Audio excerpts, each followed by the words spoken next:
There are moments lately when my own home feels like a stranger's house, when my thoughts drift away like smoke. They whisper I am losing my mind, that I am becoming a shadow of my former self.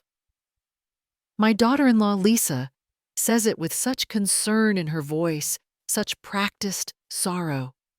But sometimes when she thinks I am not looking, I see a flicker in her eyes, something cold and calculating. And I have to confess, a terrifying question has taken root in my heart. What if this fog in my head is not my own doing?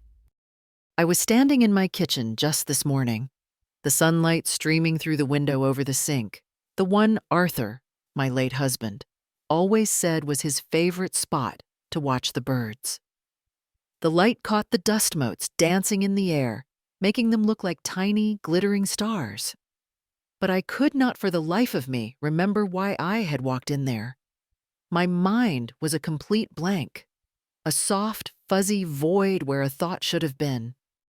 It was a frightening, disorienting sensation, like being untethered in a familiar space.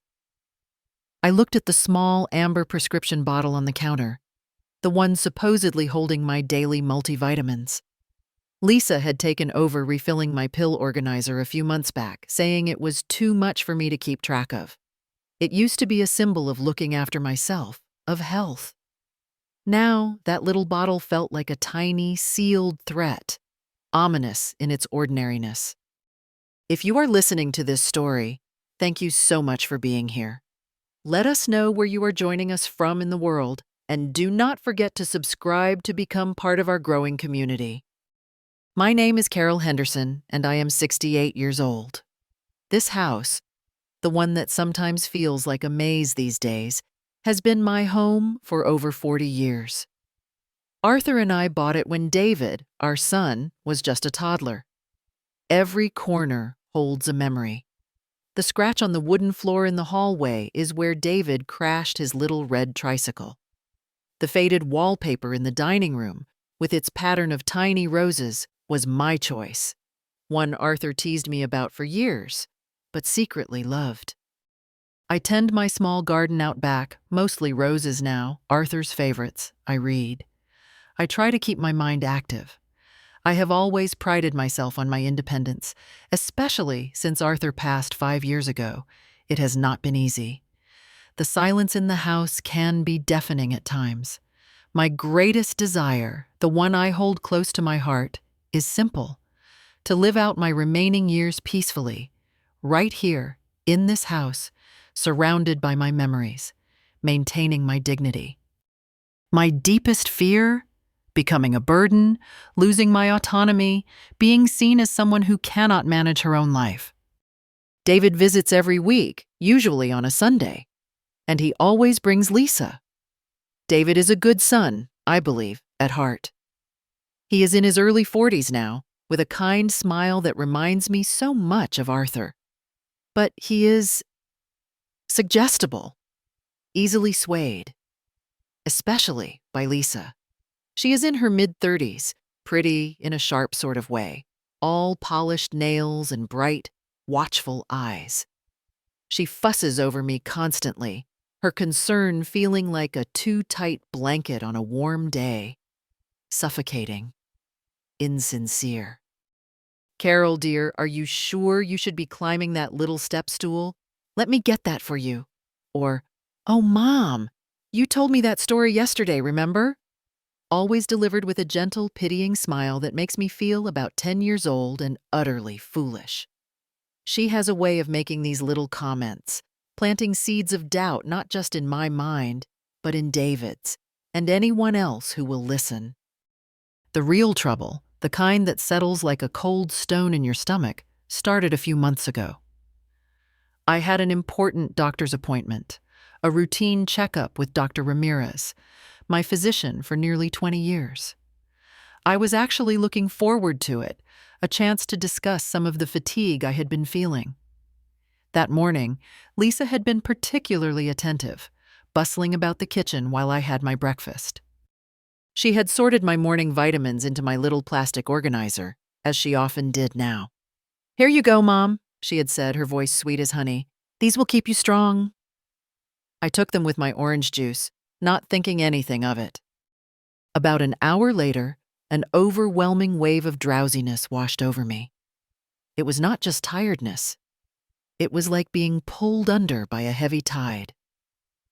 I barely made it to my armchair in the living room before I was asleep, a deep, unnatural slumber. I woke up hours later, groggy, my mouth dry, the afternoon sun slanting low through the windows. My head felt thick, stuffed with cotton. It took me a moment to realize I had missed my appointment. My phone showed several missed calls from Dr. Ramirez's office. A jolt of alarm, sharp and cold, shot through me. This was not normal. This was not just being a bit tired. And then an unwelcome thought, a sliver of ice, pierced through the mental fog. Lisa. Her insistence that I take my vitamins. Her overly solicitous air. A suspicion, ugly and chilling, began to take root. A few days later, the suspicion was still there, a knot in my gut. Lisa came over with David for their usual visit. She breezed into the kitchen, picked up my pill organizer, and with that familiar, overly sweet smile, handed me my morning pills. "Here you go, Mom. These will keep you strong." The same words as before. I looked at the pills in her outstretched palm. My heart hammered against my ribs. This was it. This was the moment. My mind raced. What if I was wrong? What if I was just getting old and paranoid? But the memory of that profound, unnatural sleep, the missed appointment, the lingering fog, it was too much to ignore. In that split second, I made a decision. I pretended to pop the pills into my mouth. I took the glass of water David offered and made a show of swallowing. But my fingers were quicker than Lisa's eye. I had palmed the pills, tucking them safely into the cuff of my sleeve. Later, when they had gone and I was alone, I retrieved the pills. I spread them out on a piece of white paper under the bright light of my reading lamp. One of them, the one meant to be my multivitamin, looked different. The color was a shade off, not the usual cheerful yellow, but a duller, almost chalky beige. The shape was slightly less rounded. My breath caught in my throat. It was not my vitamin. A surge of cold determination, so fierce it almost surprised me, flooded through my veins. I would not be a passive victim in my own life. I would not let myself be quietly managed and dismissed. I had to find out what was happening to me. And I had to do it secretly. If Lisa knew I suspected, she would simply become more careful, more devious. No, my best defense was to play the part she seemed so eager for me to inhabit. From that day forward, I decided, my confusion would worsen. I would become the frail, forgetful old woman she was painting me to be. I would lull her into a false sense of security. That little pill lying there on the white paper felt heavier than lead. It was the first piece of a puzzle I was suddenly desperate and, frankly, terrified to solve. Was I truly losing my faculties, the sharp mind I had always relied on? Or was there a more sinister hand at play, deliberately clouding my thoughts, chipping away at my independence piece by piece? What would you do if you suspected the people closest to you, the ones who should be your staunchest allies, were not who they seemed? My charade began almost immediately. It was surprisingly easy to exaggerate the symptoms Lisa was already so keen to point out.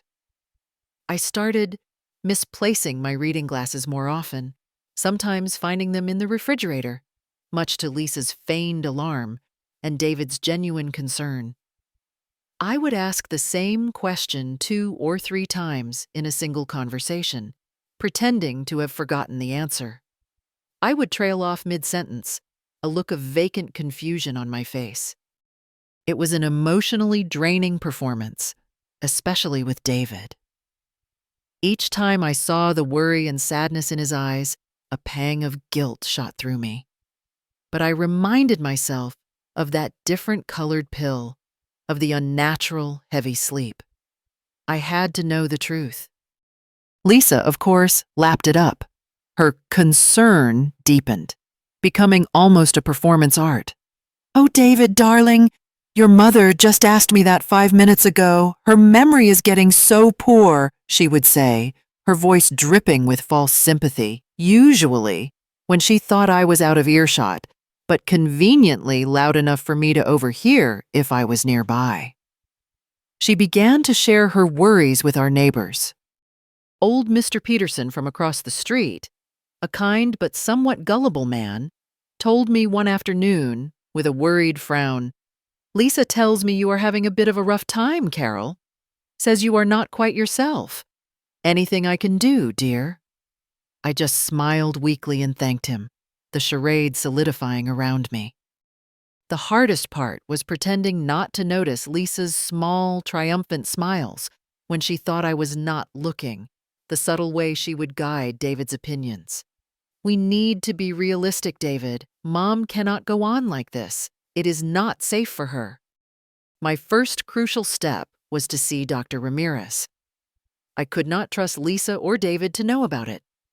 I called the office from the old phone in my sewing room, the one I rarely used, and made an appointment, citing a personal matter.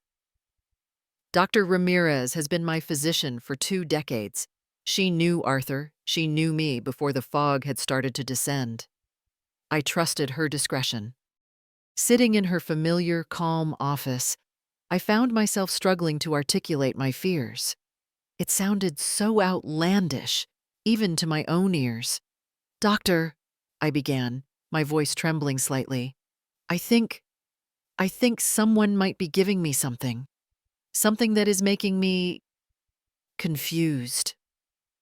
I told her about the missed appointment, the overwhelming drowsiness, the different-looking pill I had saved. I showed it to her, carefully preserved in a small plastic bag. She listened patiently, her expression thoughtful, never once making me feel foolish or paranoid. She examined the pill, then looked at me with a serious but kind gaze. "Carol," she said gently, "your symptoms are certainly concerning, and this pill, it does not look like your usual multivitamin. I think it is wise we run some tests, a full blood panel, and specifically, a toxicology screen."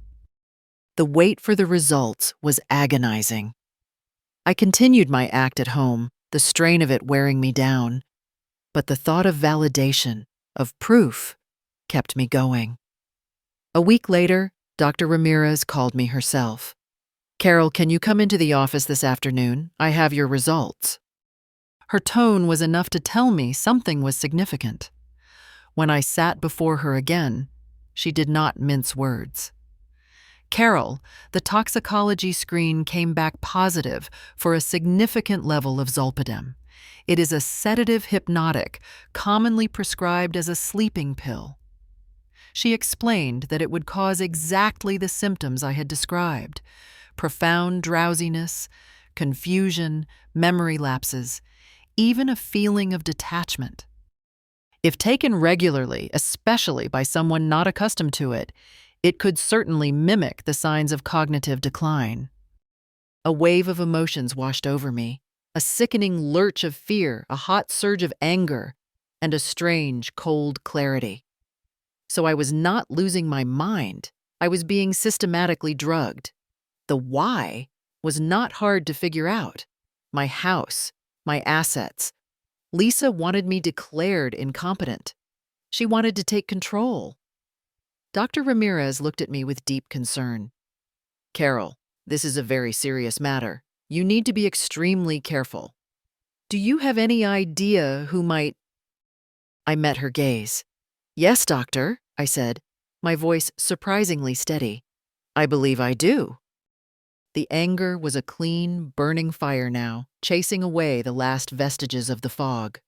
My mind, no longer clouded by the sedatives I was now meticulously avoiding, palming Lisa's vitamins had become a daily, stealthy ritual, felt sharper than it had in months. I knew I needed more than just a toxicology report. I needed irrefutable proof of Lisa's actions, of her intent. That evening, I sat at my old wooden desk in the spare bedroom, the one Arthur used to use for his paperwork, and I began to research. Discrete recording devices. It felt like something out of a spy movie, not the life of Carol Henderson, a quiet widow in a suburban neighborhood, but desperate times, as they say. I found what I was looking for. A necklace. A simple, elegant silver chain with a small, unassuming pendant, perhaps a polished stone or a piece of art glass. Embedded within it was a tiny, almost invisible camera lens. It recorded high-definition video and audio. It was perfect. Something I could wear constantly without arousing suspicion. I ordered it immediately, using Arthur's old credit card that I kept for emergencies, and had it shipped to a discreet postal box I set up in the next town over. Waiting for it to arrive felt like an eternity. When it finally came, I practiced with it relentlessly in the privacy of my bedroom. I learned how to turn it on and off with a subtle touch, how to angle it to capture what was in front of me, how to charge its tiny battery, and, most importantly, how to download the footage to my old, reliable laptop. The first few attempts were clumsy, the video shaky, the audio muffled. But I persevered. I was fighting for my life, for my sanity. The first real test of the necklace came during Lisa's next visit. My heart was pounding like a drum against my ribs as I fastened the clasp. It felt cool against my skin, a secret weapon hidden in plain sight. Lisa was in the kitchen, as she often was, helping to prepare my weekly pill organizer. She had laid out all the little plastic compartments, her back mostly to the living room. This was my chance. "Lisa, dear," I called out, my voice deliberately a little shaky, a little frail. "Could you help me find my knitting needles? I seem to have misplaced them again. I thought they were right here on the sofa." I positioned myself in the archway between the living room and the kitchen, feigning a search, ensuring the pendant on my necklace had a clear, unobstructed view of Lisa at the counter. She sighed, a small put-upon sound. "Honestly, Mom, you would lose your head if it was not attached. Just a minute." She thought she was alone, unobserved. I watched her on the tiny screen of my mind's eye, imagining what the camera was capturing. Her movements were quick, efficient. She opened one of my actual vitamin bottles, then another, smaller, unlabeled bottle she produced from her handbag. Deftly, she swapped the pills, placing the harmless vitamins back into her bag and distributing the small, pale sedatives into the compartments for my daily vitamin dose. Her expression, when she briefly glanced up, was not one of guilt or conflict. It was one of grim, focused satisfaction. A chilling little smirk played on her lips. Later that night, after David and Lisa had gone, my hands trembled as I connected the necklace to my laptop. Not from weakness, but from a roiling mixture of vindication and pure, unadulterated rage. The footage was clear, crystal clear. There was Lisa, her face illuminated by the kitchen light, methodically poisoning my routine, my peace of mind. The visual proof was damning. It was undeniable. She did not even look guilty. She looked practiced. As if this was a task she had performed many times. This was the first truly concrete piece of evidence, the first tangible thread I could pull to unravel her entire deceitful web. Armed with this initial success, I became more methodical. The necklace was my constant companion. I wore it every day, a silent, observant witness. I recorded Lisa on the phone in my garden, her voice low and confidential, discussing making arrangements for Mother's future care and inquiring about the current market value of properties in this area, with someone I suspected was either a lawyer or a particularly predatory real estate agent. Her language was always couched in terms of concern, but the underlying greed was palpable. Lisa's impatience, however, was growing. My feigned decline was perhaps too convincing, or maybe her own timeline was accelerating. She started pressuring David more overtly. I would overhear snippets of their conversations, carefully positioning myself with the necklace. "David, honey, we need to face facts. Your mother simply cannot live alone anymore. It is not safe for her. She almost left the stove on last week. We need to seriously consider guardianship. And this big house, it is just too much for her to manage. It is a constant worry." The stove incident was a complete fabrication, of course. I was, if anything, overly cautious in the kitchen since Arthur's passing. But David, bless his worried heart, seemed to absorb her words like a sponge. His brow would furrow with concern, his gaze towards me filled with a new level of anxious pity. It hurt to see him so manipulated, but I knew revealing anything prematurely would be a mistake. Lisa was too cunning. She would find a way to twist it. The moment that truly solidified my resolve, the one that burned away any lingering doubt about the path I had chosen, came on a Tuesday afternoon. Lisa and David were visiting. I was supposedly taking a nap in my bedroom, the door left slightly ajar, a common occurrence in my confused state. The necklace, resting on my bedside table, was angled perfectly towards the living room where they were talking, its tiny lens capturing everything. Lisa's voice, usually so saccharine when I was present, had a hard, brittle edge. "She almost burned the kitchen down yesterday making tea, David. She left the kettle on and completely forgot about it. It is a miracle the house is still standing." This was a blatant lie. I had made tea, yes, but I had switched off the kettle, as always. "And Mr. Peterson," she continued, her voice dropping conspiratorially, "he saw her wandering down the street in her nightgown last week. He was very concerned." Another fabrication, or at best, a gross exaggeration of me walking to the mailbox in my dressing gown, something I had done for years. Then came the words that chilled me to the bone, delivered with a contempt that was utterly undisguised. "Poor old thing," Lisa said, her voice dripping with a disdain that was almost physically painful to hear. "Her mind is completely gone. It is cruel to let her live like this, a danger to herself. Getting guardianship and selling this place to move her into Golden Meadows is the kindest thing we can do. And honestly, David, the equity from this house would really help us with that down payment on the new development in Willow Creek. We could finally have that bigger place we have been dreaming of." David's reply was hesitant, weary. "I know, Lisa, I know. It is just so hard. She has lived here her whole life." "Sentimentality will not keep her safe, David," Lisa retorted sharply. "We need to be practical."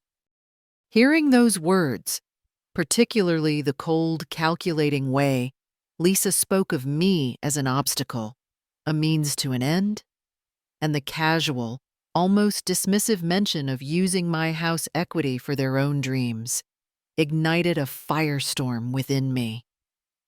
My home, the sanctuary Arthur and I had built, reduced to a financial stepping stone for her ambitions.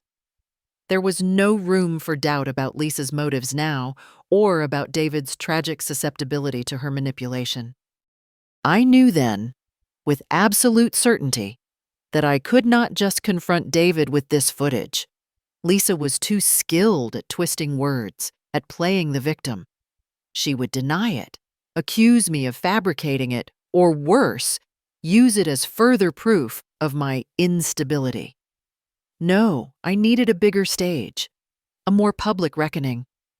Lisa had been hinting for weeks about a family meeting to discuss my future. Fine, I thought, with a surge of bitter resolve. Let her call her meeting. I would play my part to the very end. I would let her walk right into her own trap.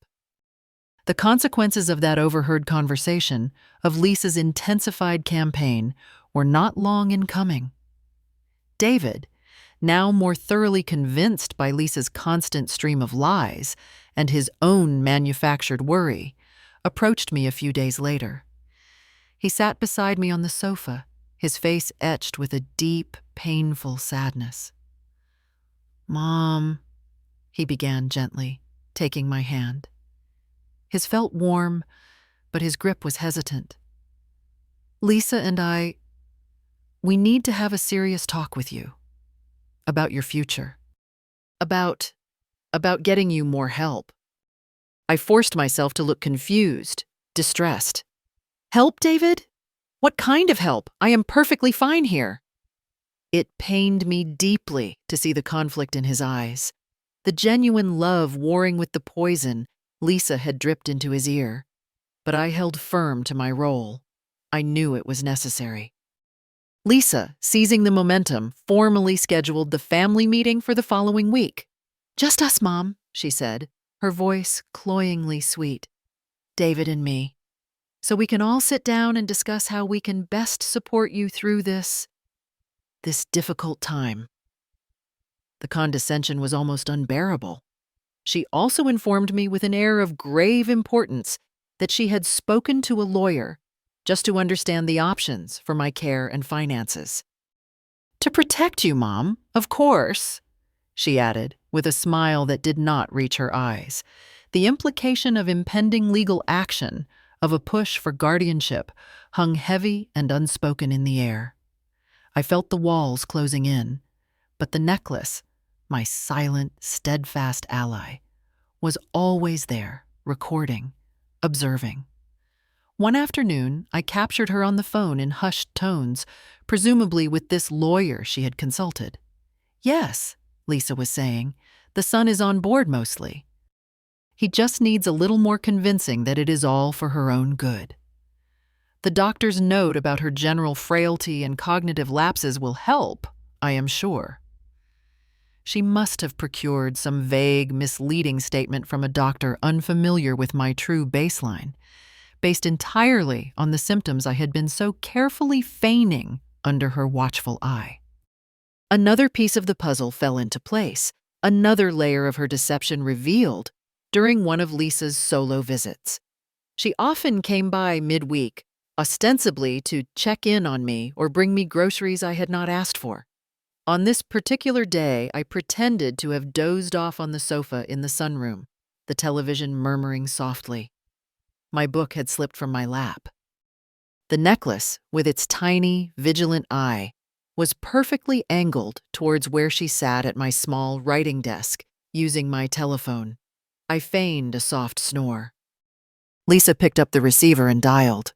Her voice, when she began to speak, was a low, vicious whisper, utterly transformed from the sugary tones she used with me or David. "Yes, she is right here," she hissed into the phone, and I could almost feel her contemptuous gaze on my feigned slumbering form. "Drooling on the cushion, the poor dear." A cruel, humorless laugh followed. "Honestly, some days I just want to scream. This whole act of being the dutiful, caring daughter-in-law is utterly exhausting. But it will all be worth it in the end, won't it? When we are sipping margaritas in our new sunroom, and she is safely tucked away in some nice, clean, forgettable little room at Golden Meadows. Forgotten. Just a few more hoops to jump through, a few more signatures." She paused, listening to the person on the other end. Then she added with chilling certainty, "Oh, David. He is a bit sentimental, bless his naive heart, but he will do whatever I say in the end. He always does." Listening to the playback later that night, alone in the quiet of my kitchen, a profound sickness churned in my stomach. It was not just my house she was after, it was my erasure. She despised me. She saw me as an inconvenient burden, a senile old woman whose only remaining value was the equity tied up in her property. The sheer venom in her voice, the casual cruelty of her words about me and about her manipulation of my son was undeniable. It was more than just greed. It was a deep-seated malice. That recording felt like the final nail in her coffin, or so I hoped. She had revealed her true self, utterly and completely. The night before the scheduled family meeting was the longest night of my life. I sat alone in my living room, the house wrapped in an oppressive silence. The grandfather clock in the hall, a wedding gift from Arthur's parents, ticked with a slow, mournful rhythm, each tick echoing the anxiety in my chest. A wave of despair, cold and heavy, washed over me. What if something went wrong? What if the video files on the USB drive somehow got corrupted? What if Lisa, with her glib tongue and practiced manipulations, had already swayed David so completely that he would refuse to believe his own eyes and ears? What if she managed to turn it all around, to paint me as the manipulative one, fabricating evidence in my delusional state?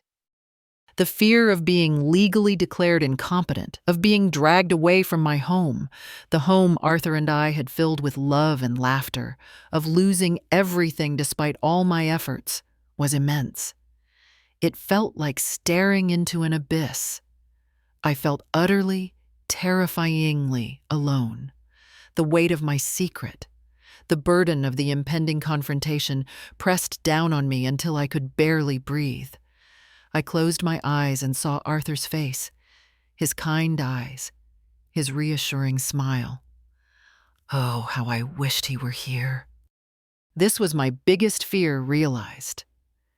The potential failure of my carefully laid plan and the triumph of Lisa's calculated cruelty. For a few dark hours, I truly believed she might win. Then, as if in response to my despair, my gaze fell upon the small, smooth piece of sea glass that always sat on the mantelpiece. It was a deep, ocean blue, worn smooth by decades in the surf. Arthur had found it on our honeymoon, on a windswept beach in Maine, and had carried it in his pocket ever since, a small, tangible reminder of our love, our beginnings. I picked it up. It felt cool and solid in my palm. Holding it, I remembered Arthur's quiet strength, his unwavering belief in me, his gentle insistence that I was tougher than I thought. And just like that, the despair began to recede, replaced by a familiar cold anger. It was a righteous anger, a clean fire that burned away the fear and doubt. I would not let Lisa win. I would not let her destroy everything Arthur and I had built. Not just the house, but the legacy of our life together, the dignity I still possessed. My resolve, which had wavered in the darkness, now crystallized, hard and sharp as diamond. I went to my desk. I meticulously checked the video files on the primary USB drive, then made a backup copy on a separate, brand new drive, labeling it clearly: family meeting, evidence. I even made a third copy just in case. I rehearsed in my mind what I would say, how I would present my case, focusing on remaining calm, on letting the evidence speak for itself. This was no longer just a fight for my house or even for my financial independence. This was a fight for my identity, for my sanity, for the truth of my story. I was not the dithering, confused old woman Lisa had tried to make me, and the world believe I was. Tomorrow, Lisa expected to deliver the final, gentle push that would send me tumbling into the abyss of helplessness she had so carefully prepared for me. She was about to find out that the poor old thing had a will of iron and a memory card full of her own poisonous words. She was about to meet the real Carol Henderson. The next day dawned bright and clear, a deceptively beautiful morning for what I knew would be an ugly confrontation. I dressed carefully, choosing a tailored navy blue dress and a string of simple pearls, Arthur's last birthday gift to me. And of course, I wore the necklace, the camera pendant resting coolly against my skin. Not to record today, its mission was accomplished.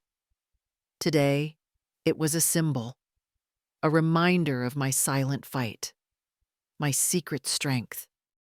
I felt a strange calm settle over me, a cold, focused anger that was almost serene. David and Lisa arrived precisely at 10 o'clock. David looked genuinely wretched, his face pale, dark circles under his eyes. He avoided my gaze.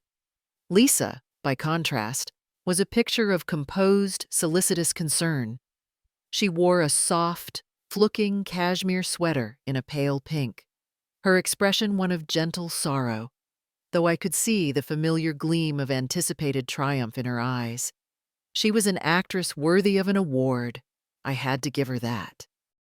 We sat in the living room, the room where so many family gatherings had taken place, joyful and sad. The air was thick with unspoken tension. Lisa began, her voice oozing a treacly sympathy that made my skin crawl. "Mom," she said, reaching out to pat my hand, a gesture I subtly avoided by shifting my teacup. "David and I have been so incredibly worried about you. There have been incidents. Your forgetfulness, Mom, it is getting worse. The near accidents in the kitchen. We just cannot bear to think of something terrible happening to you here, all alone." She paused, letting her words hang in the air. David shifted uncomfortably beside her, nodding almost imperceptibly, his eyes fixed on a point somewhere over my shoulder. Lisa continued, pulling a sleek leather folder from her oversized handbag. "We have spoken to a lovely advisor at Golden Meadows, a wonderful assisted living facility. They have beautiful apartments, and you would have round-the-clock care. And we also consulted a lawyer, Mom, just to understand the options, to make sure your affairs are managed properly, to keep you safe and protected." She opened the folder, revealing glossy brochures filled with smiling, silver-haired seniors and some vaguely official-looking documents that I suspected were related to guardianship proceedings. "We think it is time, Mom," Lisa said, her voice dropping to a solemn, almost funereal tone, "to seriously consider guardianship, and for you to move somewhere you can have the professional support you clearly need. And this big house." She gestured vaguely around the room. "Well, selling it would provide the funds for the best possible facility, ensuring your comfort and security for years to come." David finally spoke, his voice low and strained. "Mom, we just want what is best for you. We love you." His words felt like a dull ache in my chest. I listened patiently, my expression carefully neutral, unreadable. I let her lay out her entire, carefully constructed case. When she finally finished, a small, satisfied smile playing on her lips, as if she had just delivered a flawless closing argument, I took a slow sip of my tea. "Well," I said, my voice calm and steady, surprising even myself, "thank you both for your thorough concern. It is quite a presentation." I paused, meeting Lisa's gaze directly. Her smile faltered for a fraction of a second. "Before we discuss this any further," I continued, "I have something I would like to share with you. A little home movie, you might say. Something I put together." I produced the small USB drive from my pocket, the one clearly labeled, "For the Family Meeting." Lisa looked momentarily surprised, then exchanged a quick, almost imperceptible glance with David. A look that clearly conveyed smug pity. "He thinks I have brought old family photos, or perhaps a video of David as a child, to distract or derail the conversation with sentimentality." "Oh, Mom, a movie?" Lisa said, her voice patronizingly sweet. "That is nice. But perhaps another time? We really need to focus on these important decisions today." "No," I said, my voice firm, cutting through her condescension. "Now is the perfect time." I stood up, feeling a surge of adrenaline, and walked over to the large smart television that David and Lisa had gifted me last Christmas. "So you can watch your shows more easily, Mom," Lisa had cooed at the time. The irony was not lost on me. I plugged the USB drive into the port. Lisa was starting to look uneasy, a flicker of something unreadable in her eyes. David just looked confused. The television screen came to life. The first clip played, the clear, undeniable footage from my kitchen. There was Lisa, her back to the camera initially, then turning slightly, her face clearly visible as she deftly, almost casually, swapped the pills in my weekly organizer, the unlabeled bottle from her handbag, the quick, furtive glances. Silence descended on the room, thick and suffocating. Lisa's eyes widened in disbelief, her carefully composed mask cracking. David stared at the screen, his jaw slack, a flush creeping up his neck. The next clip began, Lisa in the garden, on her phone, her voice crisp and businesslike as she discussed the property's market value and streamlining mother's transition to managed care. Then came the audio from the living room while I was supposedly napping. Lisa's voice dripping with contempt. Poor old thing, her mind is completely gone. The equity from this house would really help us. David's weak, acquiescent replies. His face, as he listened to his own voice, his own complicity, turned ashen. Finally, the most damning clip of all, Lisa on the phone, her voice a vicious whisper, calling me a drooling burden, mocking David's sentimentality, outlining her triumphant future in their new sunroom, while I was safely tucked away, forgotten. When the last clip ended, the screen went black. The silence in the room was absolute, broken only by the frantic ticking of the grandfather clock, which now sounded like a countdown. Lisa leaped to her feet, her face contorted with a mixture of fury and panic. This is ridiculous. What is this? You tricked me. You have been spying on me. David, she is clearly more disturbed than we ever thought. This is an invasion of privacy. This is illegal. I turned to her, my voice low and steady, but edged with all the cold fury I had suppressed for months. Spying, Lisa? Or simply documenting your systematic campaign to drug me with sedatives, to gaslight me and my own son, to have me declared incompetent and to steal my home? The only thing disturbed here, Lisa, is your conscience, if you even possess such a thing. David, who had been frozen, staring at the blank screen as if seeing a ghost, slowly turned his head towards his wife. His face was a mask of dawning horror, shame, and a terrible, burgeoning understanding. Lisa, he whispered, his voice shaking. Is this true? Did you drug my mother? Did you say those things? All those things? Lisa tried to bluster, to regain control. David, do not be ridiculous. She is twisting everything. She is confused. Can you not see? This is edited. It is manipulated. She is trying to turn you against me. The raw footage is all here, Lisa, I said calmly, touching the pendant of the necklace I still wore. Every single unedited second, every date, every timestamp. And Dr. Ramirez can certainly confirm the presence of zolpidem in my system, the sleeping pills you so helpfully sorted into my vitamin organizer each week. That was the final blow. David finally looked at Lisa, truly looked at her as if seeing her for the first year's time. The years of her subtle manipulations, her carefully crafted image, shattered before his eyes. His expression crumbled, collapsing into one of utter devastation and profound disgust. He rose slowly to his feet. "Get out!" he whispered, his voice barely audible. Then louder, his voice raw with pain and betrayal. "Get out of my mother's house, now!" Lisa stared at him, speechless for a moment, her face paling under her makeup. Then, realizing she was utterly, irrevocably cornered and exposed, her demeanor shifted again.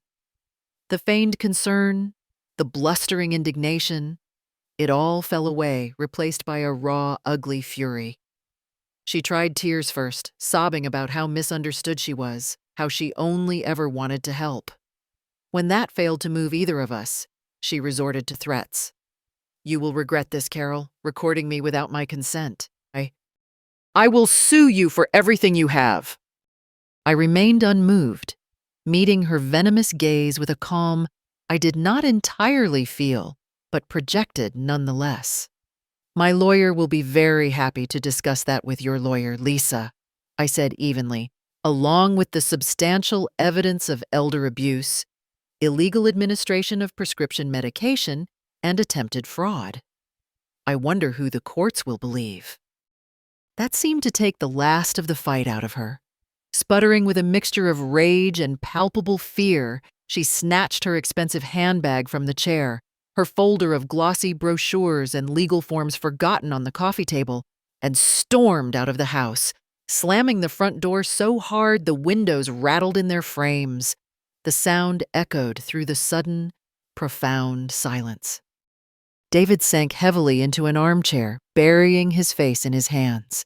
His shoulders shook with silent sobs. He looked like a man who had been struck by lightning, utterly broken. After a long, painful moment, he looked up at me, his eyes red-rimmed, filled with a shame so deep it was agonizing to witness. "Mom, I am so sorry," he choked out, tears streaming freely down his face. "I had no idea. I truly had no idea. I believed her. How could I have been so blind? How could I have let her do this to you, to us?" I looked at my son, my only child. The anger I had felt towards him for his weakness, his complicity, began to soften, replaced by a deep, weary sadness. "You wanted to believe her, David," I said, my voice gentler now. "It was easier than confronting the truth. It was easier than standing up to her, but you have to take responsibility for your part in this. You were ready to sign me away, to have me committed based on her lies." He nodded miserably, unable to meet my eyes. "I know, Mom, I know. I will never forgive myself." We sat in silence for a long time after that, the unspoken words hanging heavy between us.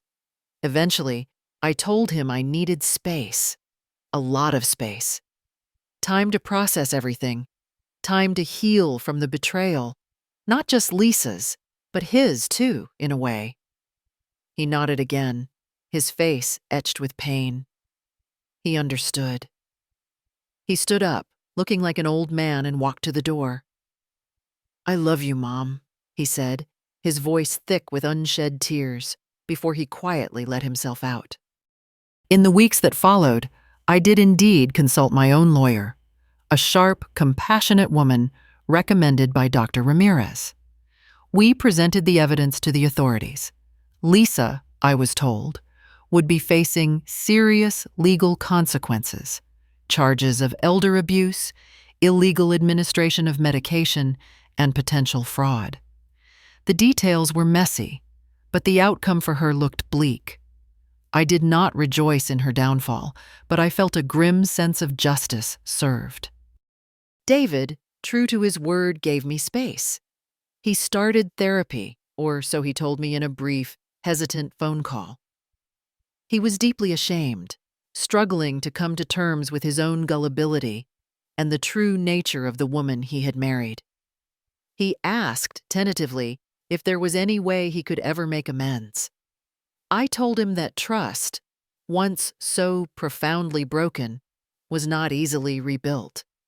It would take time, a very long time, and consistent effort on his part. Our relationship was fractured, perhaps irreparably, but a tiny sliver of hope remained that one day it might begin to heal. One of the biggest decisions I made was to sell the house. The house Arthur and I had loved, the house filled with decades of memories. But now those happy memories were overlaid with the more recent, painful ones. Lisa's deceit, the constant fear, the feigned confusion. it no longer felt like a sanctuary. It felt like a battlefield where I had won a hard-fought war, but a battlefield nonetheless. I wanted a fresh start on my own terms. And so I sold it, not under duress, not because I was being forced out, but because I chose to. I found a beautiful modern condominium in a vibrant coastal community about 2 hours' drive away. It was smaller, much easier to manage, with a wide balcony that overlooked the sparkling blue ocean. The sea breeze was a constant, gentle presence. My new life began to unfold. I joined a local book club filled with interesting, intelligent women who discussed literature with passion.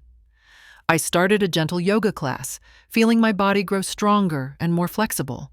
And, on a whim, much to my own surprise, I even dared to try a seniors ballroom dancing group.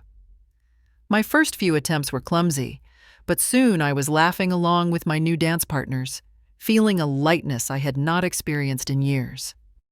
I made new friends, like Sarah Jenkins from my book club, a witty retired librarian with a wicked sense of humor and a shared love for mystery novels. We would sit on my balcony, sipping iced tea, watching the waves, and talking for hours. The camera necklace, my silent, powerful ally, was tucked away safely in a velvet-lined box in my dresser drawer. It was a reminder of my strength, my ingenuity, the fight I had won. But I no longer needed it as a weapon. Sometimes I sit out on my balcony in the early morning, a cup of coffee in my hand, watching the sunrise paint the sky with glorious colors. The mental fogginess, the confusion, the unnatural drowsiness, it is all completely gone. My mind is clear, sharp, and blessedly my own. The only pills I take now are my actual doctor-approved vitamins and a mild blood pressure medication, all of which I manage myself, with meticulous care. I learned a valuable lesson through all of this. True strength is not about never feeling vulnerable or never being afraid. It is about finding the courage within yourself to fight for your truth, for your dignity, even when you feel invisible, even when the odds seem stacked against you. I learned that my worth is not tied to a house or to other people's perceptions or expectations of me. It is tied to my own resilient spirit, my ability to endure, to adapt, and ultimately to overcome. I am no longer Carol Henderson, the poor old thing teetering on the brink of senility. I am Carol Henderson, a survivor, a woman who reclaimed her mind, her freedom, and her joy. And I am finally, truly, living my life for me. Thank you so much for joining me on Carol's journey today. It just goes to show that strength and resilience can be found in the most unexpected places and at any age. If Carol's story resonated with you, please consider subscribing to our channel, liking this video, and leaving a comment below. We love hearing your thoughts and your own stories of resilience. And do not forget to check out our other stories of everyday people finding extraordinary courage in the face of adversity. We hope to see you again next time. Goodbye for now.